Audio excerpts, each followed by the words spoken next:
everybody. Welcome to another podcast episode of Live Boldly with Sarah.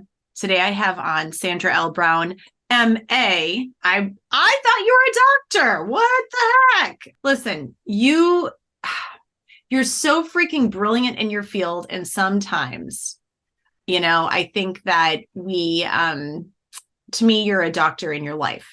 Like you have truly impacted so many people, my own included. You wrote Women Who Love Psychopaths. We're going to talk about your book. You were brought to me and my attention by Dorrit, who is my former therapist, I should say, now colleague. I don't know if you realize that or not. Yes. He's the one 10 years ago. At this time of my life, I was in deep, deep, complex PTSD trauma and coming out of a horrid relationship, unbeknownst to me, so much betrayal. And it's funny because I just want to kind of like give you really quickly this background before we dive straight into this work. I also found myself post that in other relationships that were unhealthy, because not as unhealthy as what I had come out of, but found myself in those regurgitating patterns, right? Mm-hmm. Of like, how did I land here again? And then I remember exactly where I was. I got to tell you, I was standing in my bedroom and I was talking to Jordan on the phone and I was like, how did I land here again? And she goes, girl, go get the book, Women Who Love Psychopaths. I've told you, you need to read this. This is important. And I was like, okay. So that's how we landed before you.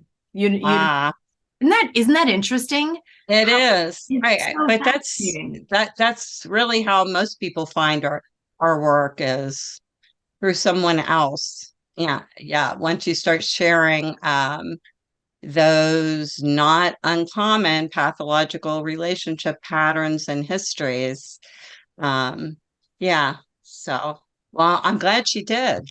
Well, thank you for being on this podcast, because I was super excited when she said that she had you on her radio show. And then she's like, let's connect you. Let's get you guys together. And I'm super excited. So I'm honored. Thank you for being here, for having this conversation. It's going to help so many people. So many people. So everybody grab your journals. And I want to dive straight into the work that you do. Tell us a little bit about you.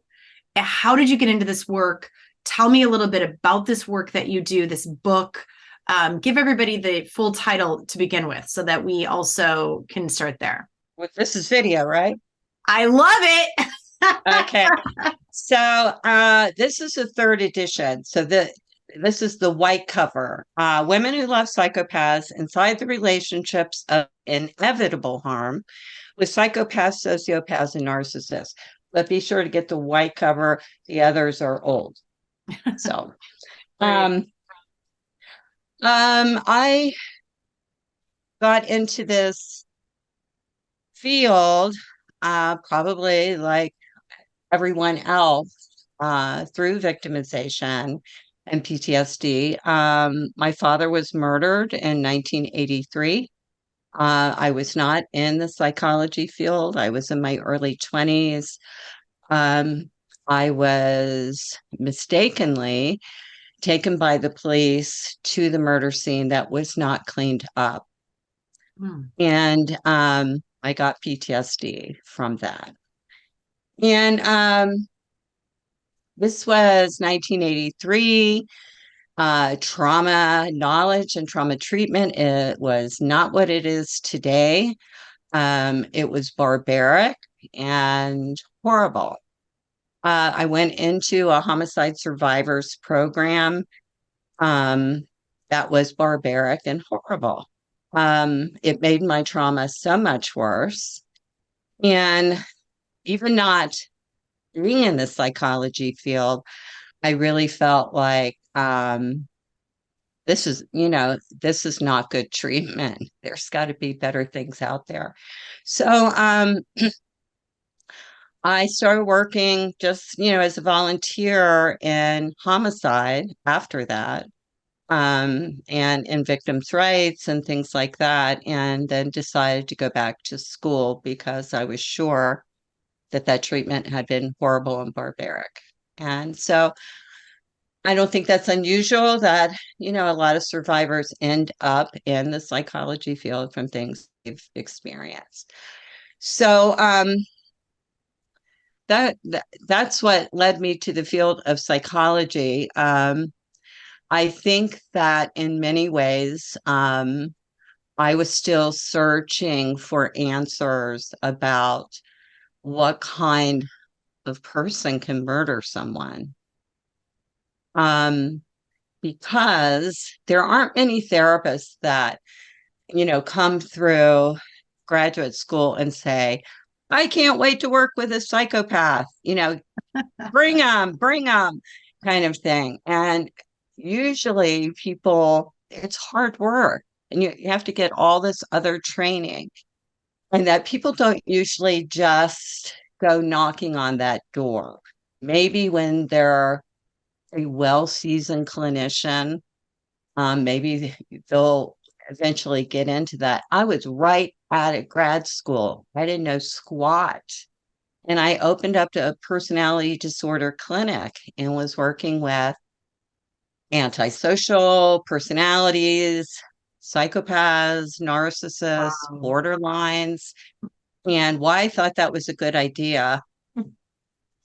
And all my supervisors did not think that was a good idea.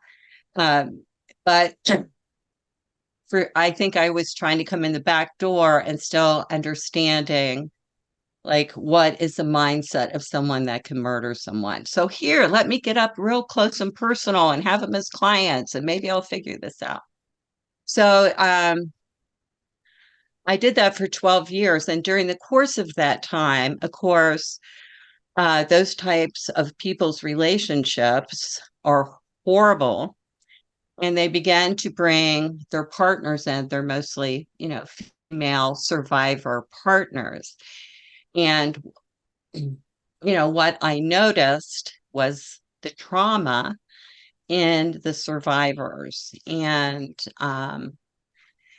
I started to not really believe the psychology that they were selling us about treatment for narcissists and antisocials and Wow. psychopaths. So I just said, I don't buy this crap. I mean, I flew all over the country. I got all the best, latest, greatest training that was supposed to help these personality disorders. And either I was the worst therapist on the planet or this crap really doesn't work. And it was at the same time that they began bringing the survivors in. And I thought, I can help them. I Right. cannot help you. And so I made the shift into working with survivors. So that was probably about 30 years ago. Oh, so that's how it happened. You started on one side and you went to the other. I did not know that. I switched teams. Which teams? I Dang. did. And one of the things that we were just talking about before we jumped on, I asked you, what's tell me what you're seeing within this field right now, because we all know like narcissism is something that people have been talking an awful lot about lately. It's Right. like and you said something that I was like, why don't I have record going? And what was it that you just said? Well, um, when I started this field, there was no concept of pathological relationships with narcissists or whatever. It was my early book in 2005. Got this conversation going that then grew into a field. And while survivors have been the predominant voice out there, in social media and blogs, and there are My Life with a Narcissist book, what they bring to this has been simply awareness. Right. And we've had now probably, well, my book came out in 2005, not the psychopath book, the earlier book that started the conversation. So since 2005, we've had this awareness that has been growing and growing. That is, the field is probably predominated by 80% by survivor bloggers with what they call awareness campaigns, which is what narcissists do. And we're burned out on it. Yeah. There's no recovery focus to it. The predominant message out there is go no contact, as if that heals trauma. 75% of the people coming out of these relationships have PTSD and higher on the trauma continuum, and going no contact doesn't heal the trauma that you already got from this. Right. And so I'm seeing a big burnout with, yeah. We all know what narcissists do. There's, a million posts about that now.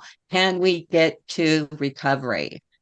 Right. Can we start having what we're supposed to do about this? How do we heal from this? It's not just no contact. Right. So let's dive into that. So when we're talking about relationships, we're not only talking about intimate relationships, understand, like this concept goes into your boss could be a narcissist, Right. psychopath, Family members. I mean, I've had people, not only intimate relationships, but also other relationships where I've been butting up against the narcissistic personality disorder. So why do people, though, get into these relationships? Tell us a little bit about how does this happen? How do we continue to get into these relationships, or how do these relationships start? Because the reason I want to dive into this is because for so long, I took responsibility, right? Not understanding that I'm actually a very empathetic human being that happened to be the victim within this relationship. And so Can we dive into that? Like, why do people get into these relationships? Well, contrary to what you read by bloggers, they make it sound like all of this is based on like old DV theory. Right. That everybody had a wounded childhood, that is the predominant lead in to this. And so we are the only ones that actually did research on this with Purdue University. We dove into 600 survivors' histories and personalities to see if that was true.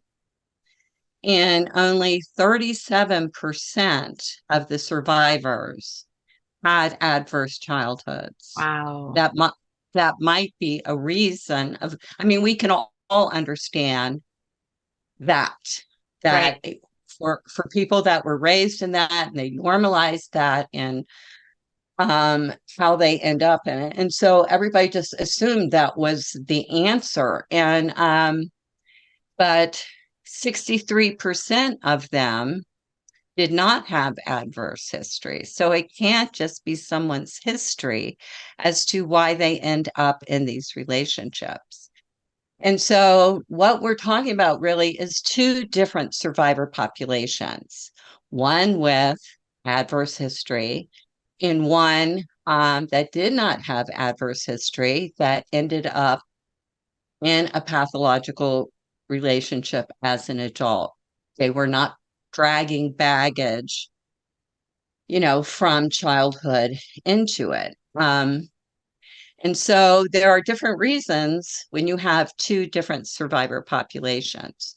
So one is influenced by, yes, old history, childhood history, and work that needs to be done on that.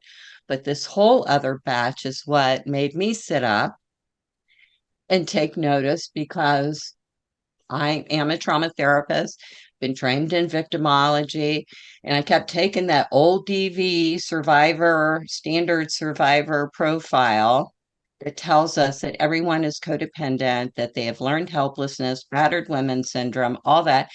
And yet, and trying to apply it to these women, and so many of them, it didn't fit. And that's when I called BS and called Purdue and said, something's wrong. We've got different populations. We need to really look at this because my survivors were telling me they spent years in CODA meetings, decades, and it never helped them because that wasn't what was their issue. Right. Yeah, yeah. And so when you ask, like, what has our work been? Half of our work has been survivor services, but the other half has been trying to make this real science, not pop psychology, codependency crap, but bringing in real science and helping this to be understood within the traumatic stress studies field. And so, over 30 years, I have both been a supplier, of trauma treatment for them, but I've also been in research, and then we developed a professional association for therapists to teach them how to do this work. And so, I've split my time between, working with survivors and trying to build a real science-based field that is not just what the bloggers say it is. Yeah. So you talked about that victims, people that are in the partners of these relationships, they typically have I found this to be very fascinating, by the way, two different parts to them, or two different traits that you noticed. And one, would you mind speaking to those? Because this was where I went, oh my gosh, that's me. That's me. Right. Let me take it right out of the book. Take it right out of the book. Yeah. It's easier to read a list than try to rattle off the top of my head. First of all, personality science is sort of a sleeper science. It's really just sort of coming into its own over the last 15 years. When we were trained in psychology, we didn't really look at personality much. And even in trauma training, we didn't really look at personality. And so personality coming into science now shows us that, first of all, everyone has a personality, but it is highly impactful to how we think, feel, relate, and behave. Well, anything that affects thinking, feeling, relating, behaving is highly applicable to relationship dynamics. Right. And so, as I said, the predominant understanding was this codependency, learned helplessness, adverse childhood thing. But I was finding it not applicable to over half of the women.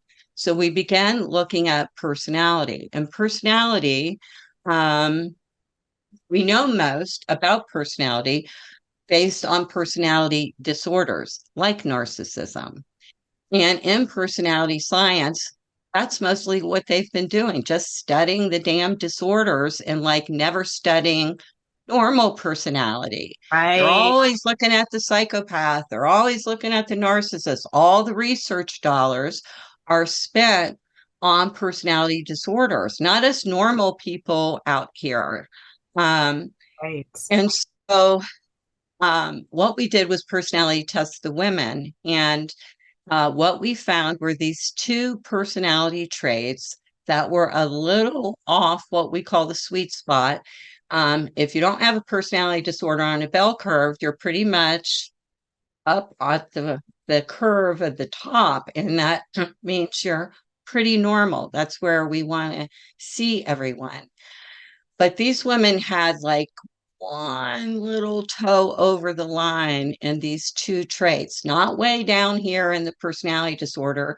And in fact, Purdue said, we wouldn't have even looked at that. We wouldn't have even paid attention to this little deviation or ever ask a little tweak in your personality. What could that do? Like, does that make a difference?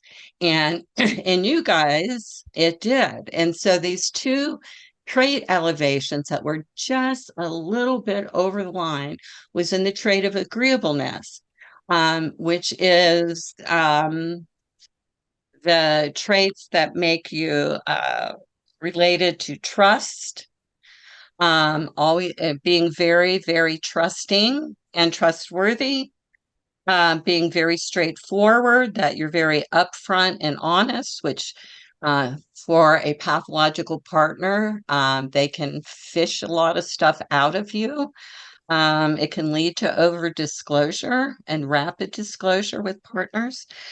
You tend to have a giving nature, cooperative, humble, empathetic, and that's where a lot of bloggers have jumped onto this thing about empaths and narcissists. It's only one facet. There are so many other things that are also applicable than just the issue of being empathetic. Loyal and tolerant. Yeah. And so that trait of agreeableness that's a little too far over the line are actually the traits that are targeted. Mm-hmm. Those are the kind of people that narcissists and psychopaths look for, and that helped us to understand what traits were being targeted and how it explained the entrance, sort of the dynamics of the entrance into the relationship. But the other trait is the trait of conscientiousness. And this is related to being very confident people and resourceful. This is where you can really look at the opposite of codependency and why we say that a lot of you were not codependent. You don't find codependent people to be highly resourceful or competent. All right. Very organized and ordered, dependable, reliable, takes your obligations and commitments and relationships seriously, very ambitious and goal-oriented. So you're more likely to keep investing in a relationship because you're success-oriented to make it work. Self-disciplined, devoted, controlled but not impulsive, cautious, reflective, careful, persevering, and diligent. Those like to fail. Right. Yeah. You guys don't do good with failure. You do horrible with failure. And that's what keeps you in. So the trait of conscientiousness is what keeps you in the relationship. The trait of agreeableness is what gets you in the relationship. Interesting. But you can hear from that the stuff related to conscientiousness, that is not codependency. You're like the opposite of codependency. Opposite of codependency. And I remember the first time that I sat in a meeting and I was told, oh, well, you must be codependent. You got to start looking at your codependency. And I was like, how the heck can I be codependent? I wasn't, there's so many things about that time in my life where I now look back and I can see where the recovery system was not for me. That was not created for me. It was completely created for the other person. And which is what got me into the work that I'm doing today as well, very much like you, where it was, wait a second, what about the survivors in this? How do we lift them up and allow them to thrive into their best life? So can you spot somebody like this? Can you spot a person who is a psychopath or a narcissist? And I'm sure you get asked this all the time. I'm sure you do. Right. Well, according to the bloggers, there's 5 ways to, and they call that prevention. So I take my leading from Dr. Robert Hare, who is the world's leading psychopathy expert. He's worked in the Canadian prison system for 50 years with psychopaths, and he talks about how often he's fooled. So I'm not going to try to sell somebody some BS on 5 ways to never pick a pathological person. The fact that my little mantra is they are sicker than we are smart. I wrote that down. I heard that and I was like, that is the most brilliant thing I have heard in a very long time. They have a skill set we don't have. We can Yeah, read all we want. We can, whatever. And I know it makes us feel better to get 5 guaranteed ways. We'll never, because we're afraid of doing that again. But they are sicker than we are smart. And even our knowledge bases don't completely keep us out of that because their skill set trumps ours. And it even trumps Dr. Hare's. So I'm in good company. Um, Over 30 years, have I gotten better at that? Yes. After 30 years and hundreds and hundreds and hundreds of stories and patience. Yeah, I feel a little more confident, but I still wouldn't give you 5 ways to guarantee that will never happen again because they are the underbelly of the world with skill sets we can't even comprehend. We can learn about them. I can tell you about them. That doesn't mean you have the skill set in order to detect their skill set. right. So, Right. Isn't it fascinating though? I mean, I remember, Dorit and I would have these conversations about dating and this and that and relationships and all this stuff. And one of the things that I remember her telling me over and over and over again is you only know what you know. And you have known some very toxic relationships. And so coming out of that, it's going to be reversing the way that you have been in relationships before. In other words, Sarah, don't give everything right away. Don't tell them how this is making you feel. Don't tell them all about your history. Let them figure all that out themselves and keep your flags open or keep your eyes open for the red flags along the way and the white flags. And that was one of the most brilliant things I had heard because, and I didn't realize for me that it was this agreeableness piece, right? Like, right, right. And that's the biggest part in recovery. So I have, an online recovery program called the Living Recovery Program. And that the first year of that is trauma reduction and cognitive dissonance reduction. And then after that, it is work. The second year is work with personality because we come into the world with our personality. We don't sit around thinking about our personality and how it makes us at risk. We've always been empathetic. We've always trusted. We've always been straightforward. And it's not that you just sit there and make a conscious decision. I'm not going to trust like that again. It is so hardwired in your nature that it takes an enormous amount of work to begin to see the world through a different filter, not through just the personality you have always had. And it's not second nature. It's really hard work. So I always say it's like if you come into the world with blue eyes, it's like asking you to see the world through brown eyes and to sit around thinking about, wait, I'm going to be seeing the world with brown eyes, not blue eyes. It is so innate. This is why patterns repeat. mm-hmm. And survivors and patterns of selection we always thought was adverse childhoods, but in personality that's it's innate. The work with that is far longer work than reducing trauma like the first year, and that the way that you have to think, feel, relate, and behave, which is what personality is out there, if you're being careful or what we call chaperoning your trait of agreeableness, takes an enormous amount of conscious effort to begin to lead your life very differently. And that's the biggest work, I think, piece of work in recovery. And it's the only prevention work that I know of. Because if your personality is the target and your personality is innate and it's always going to be there. It's always going to be a target.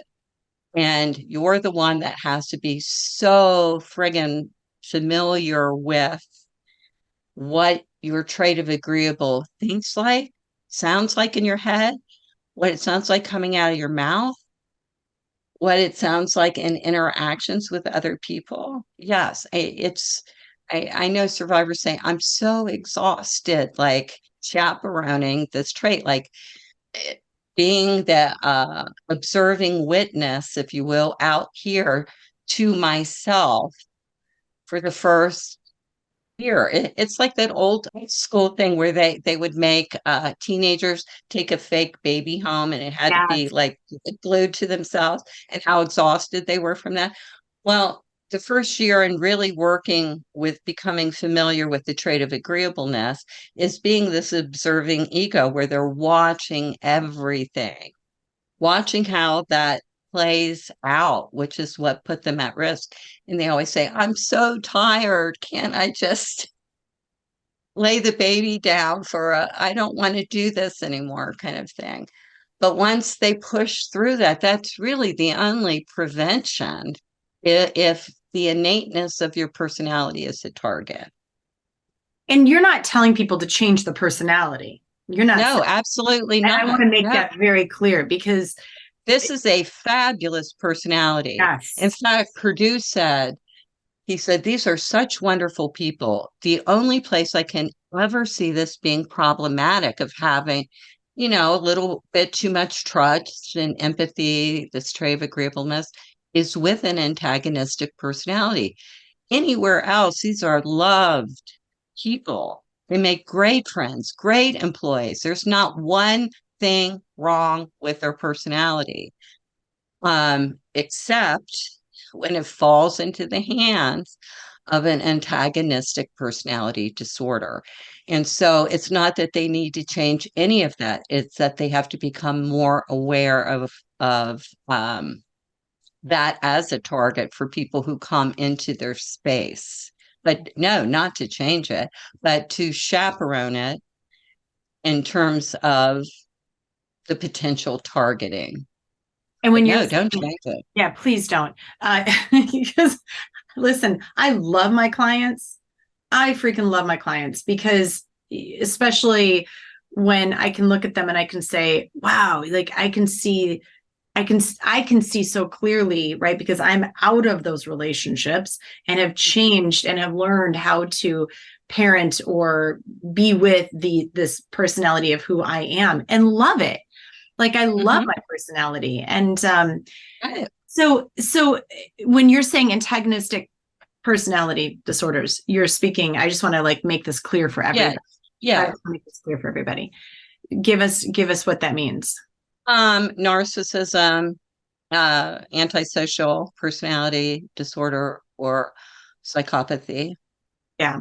Is there a way to tell the difference? I know that this gets very confusing for some people because, especially on the web, that damn web, when you're in social media and people are like, well, wait, is this narcissism? Is this, what is this? Like, is there a way for you to distinguish what it is, or is there just like an umbrella, or how do you? There's so much wrong information out there. I know that's why. Every abuser is a That's why I'm- narcissist. We don't even use the word abuser anymore. The poor domestic violence marketing campaign just went down the kitchen drain. Everyone's a narcissist. There's no abusers anymore. They're all narcissists. And what is peddled out there as narcissism, half of it sounds like they're bipolar, right. not narcissistic. That's Right. right. That's why exactly why Yeah. question. So in the book, if people really want to know all the ins and outs of how these disorders are different, it's all in the book. I break down narcissism, antisocial, psychopathy.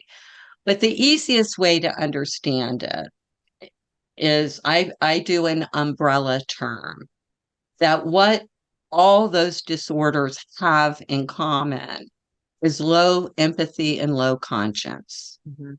it's like Baskin Robbins 57 flavors. Narcissism is a little different from antisocial, which is a little different from, who the hell cares when you've been run over by one of them? But we're Exactly. splitting hair.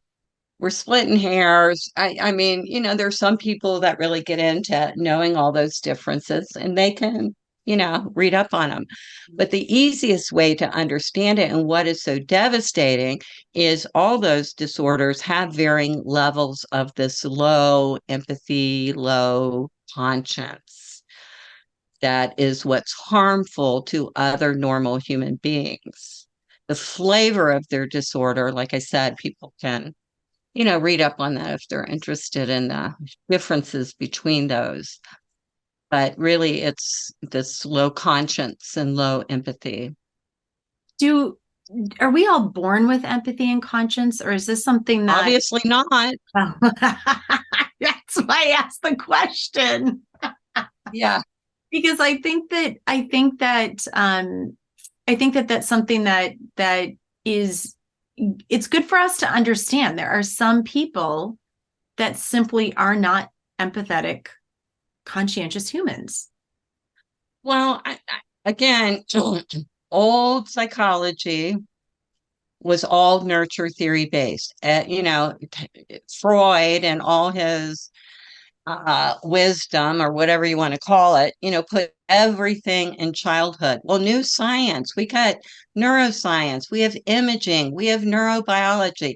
We know that crap isn't true anymore. And we know it because in neuroscience, they now do neuroimaging of psychopaths' brains, and there are overt differences Mm.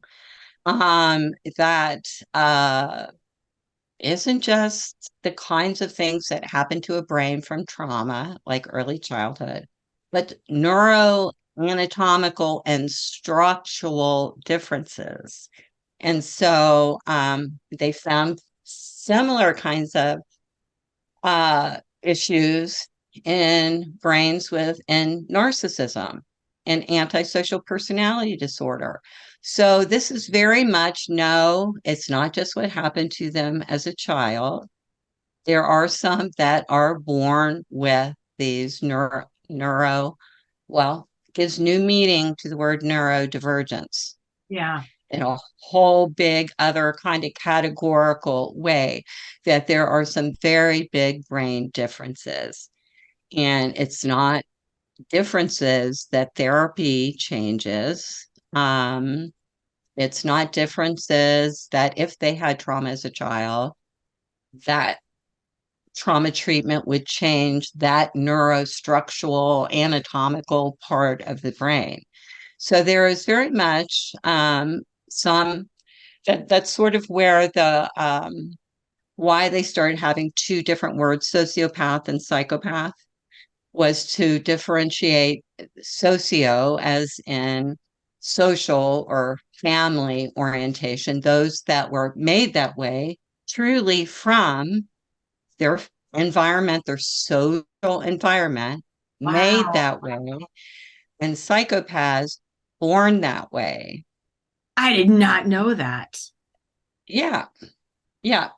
So that was sort of the differentiation. Well, now we know, in personality disorders and the neurobiology of it, that almost all of those personality disorders can be tracked to neuro issues.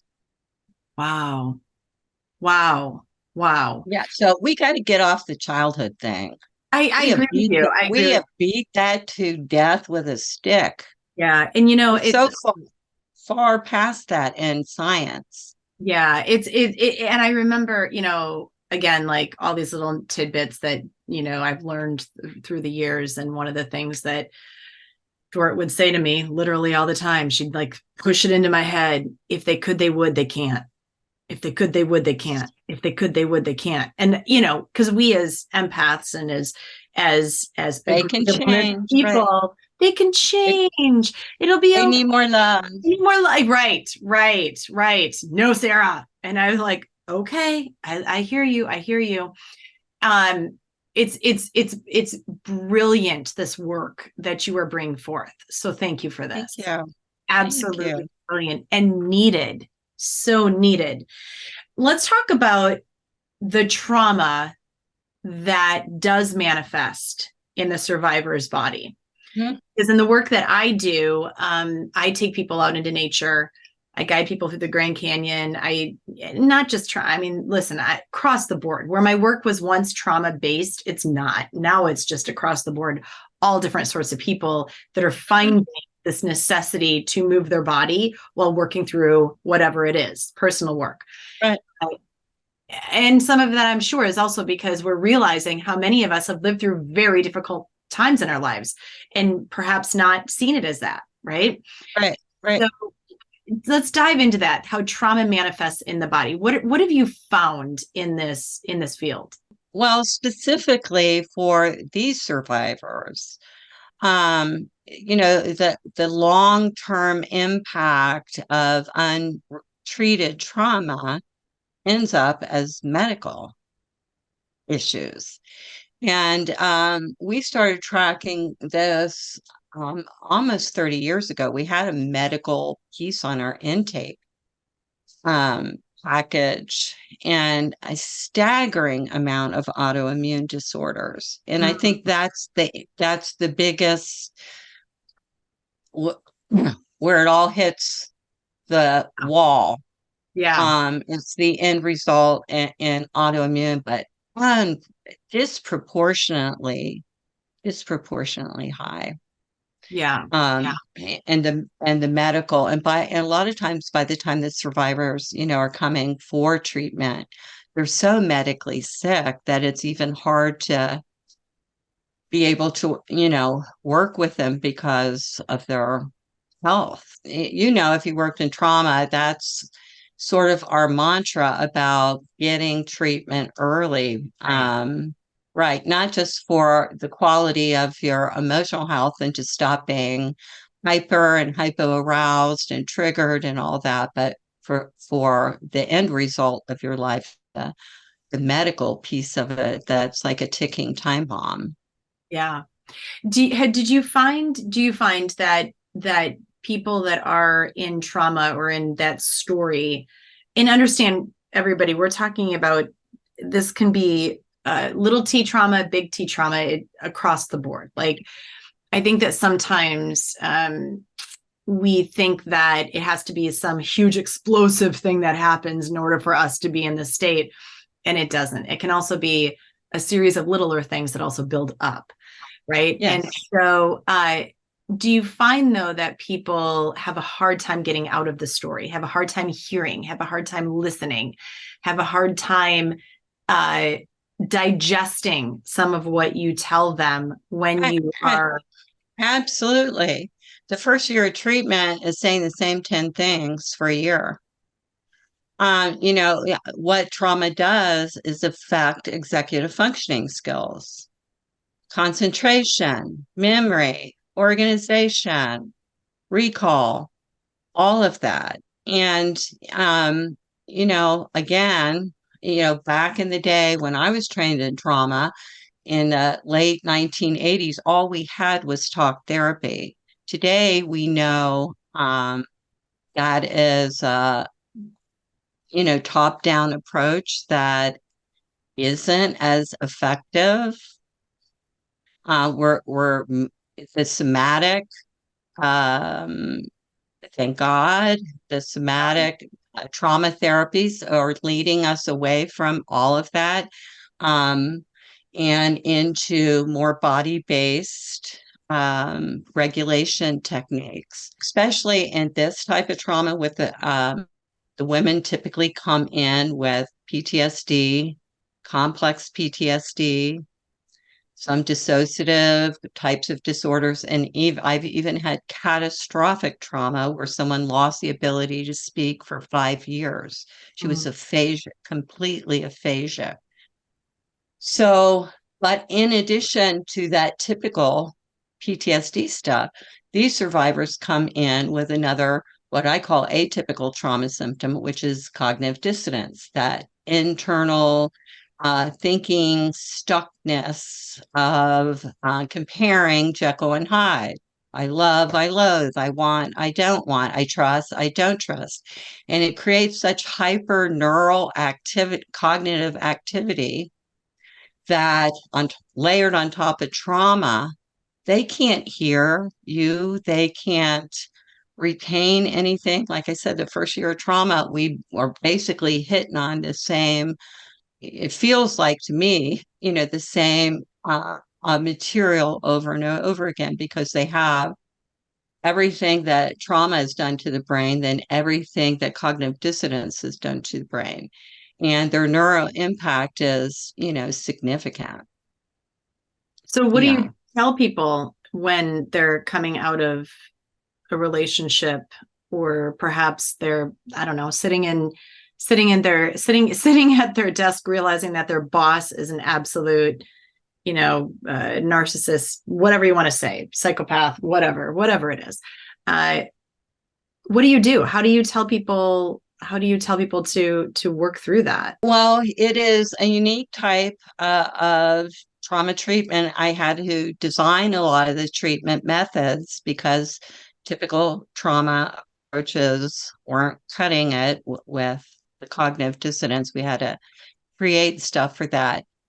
But I think the biggest thing is for survivors, if they suspect this. And like you said, it could be little T's or big T's. If it's their boss, it's probably, a little T. But if it's been an intimate long-term relationship, it might be a big T.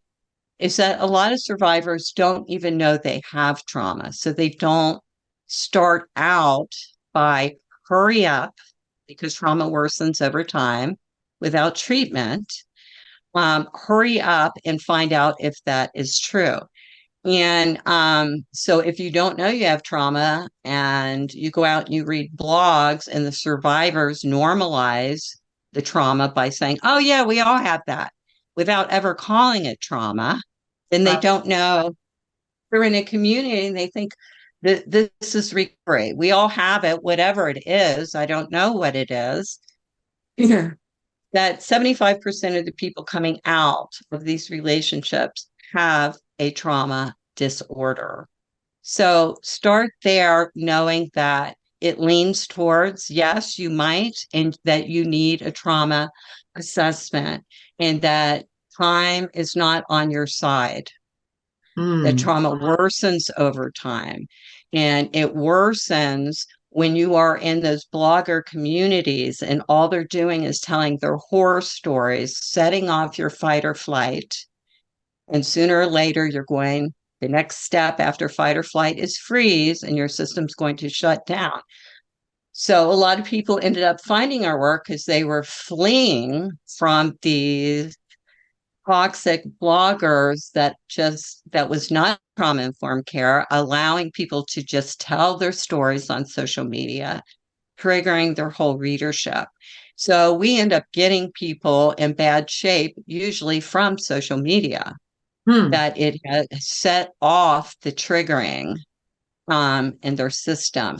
So know that that you might have trauma.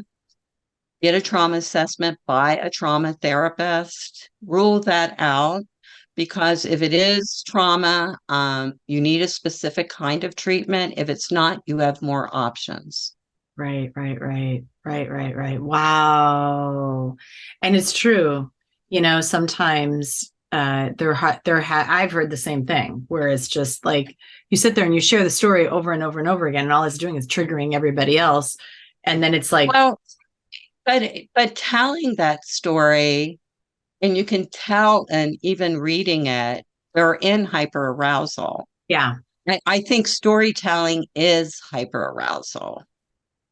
They are in fight or flight, and if they weren't when they began, by the time they're telling it, they are. Yeah. Right. And then they're setting off everybody else, the readership, who don't have skills to know how to regulate their. It's a hot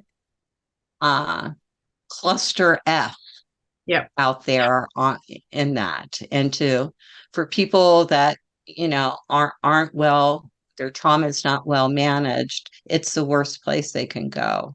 Yeah. Tell us a little bit. I want to touch base really, because I know we have only a set amount of time here, but tell us a little bit about energy vampires. This is something that I want to just at least touch on because it is something that comes up in my field too. And the work that I do with my clients is how people just love to suck other people's energy. And what do you do to manage your own? How do you manage your energy? I mean, like literally in this field, how do you manage yours? I live on a mountain in the middle of nowhere. No one can find me. You know, Why do you think I'm up here? Going nowhere where no one can find me. Again, after 30 years of doing this, I find that it's people with personality disorders, for me, that suck the life out of me. Mm-hmm. That's my first clue, is their energy or how I become dysregulated in their presence. I mean, listen to that one. If your energy shifts around the energy of other people and you're normally regulated, what do you think it is? So the first 12 years that I ran a personality disorder clinic, that's why I stayed in clinical supervision every week, was about that issue of their energy and how for me to stay here aligned, so that with myself, not with them, you do the opposite, and you don't do therapeutic alliance with them, right? Like you do with normal people. No, right. I'm talking about staying here with me. Because therapy is largely confronting them. Right. It's all confrontation work kind of thing. And so I ended up spending a buttload of money for clinical supervision just because of their energy. And it just pissed me off, that whole concept of it.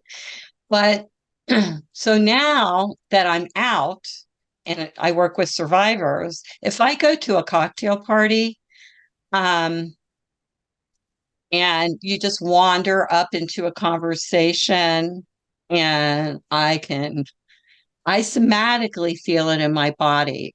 People that are passive aggressive, I feel in my jaw, narcissism here, borderlines make me hold my butt cheeks together, like all my tension is like I'm clenching my core, my butt together. I have no idea why.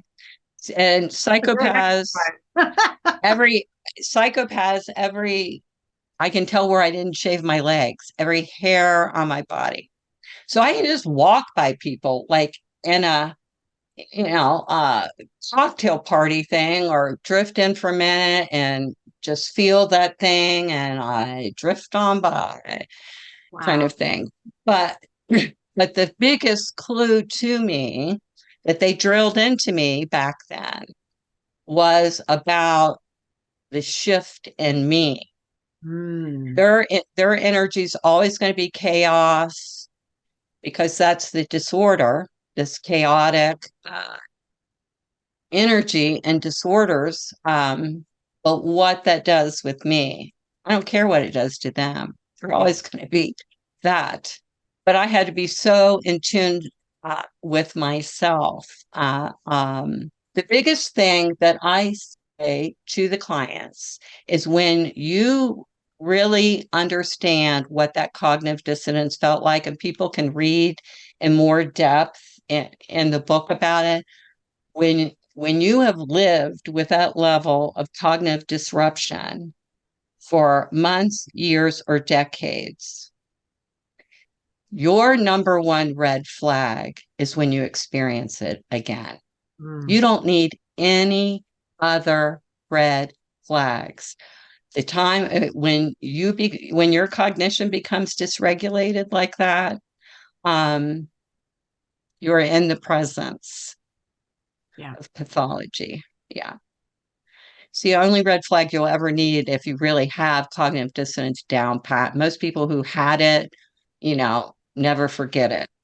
It's like cognitive herpes. Just love you.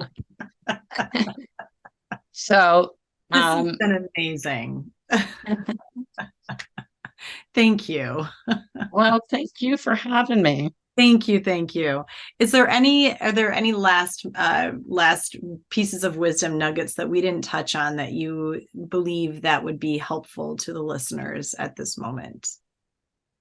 Um, no, I just want to, we've been on this kick about get trauma treatment early. So I think that's the key because, survivors keep waiting to rebound and they don't, and they're losing precious stabilization and treatment time. So if you have symptoms you didn't have before this relationship, have them checked out by a trauma therapist so that, Brilliant. yeah, you're on the right path for treatment. Where can people find you and your book and your work? Well, they can't find me because I'm on a mountain in the middle of nowhere, but my choice. Uh, but saferelationshipsmagazine.com is our survivor site. If you are a therapist and interested in getting trained in this work, that website is survivortreatment.com. Perfect. Perfect. And go grab her book, everybody. It is so good. It is so good. I really Thank appreciate you. you. I Awesome. appreciate you being on, and I love the fact that you're on a mountain. I'm a mountain girl. I love my mountain girls. I'm a mountain girl. So I get this. I fully understand why you're on that mountain. Well, it's kept me working for 30 years. So, yes, I wouldn't be anywhere absolutely. if I didn't have my mountains too. So I'm there with you. Yeah. Thank you so much. And, Thank you. and let's continue this conversation at another time. Will do. Thank you.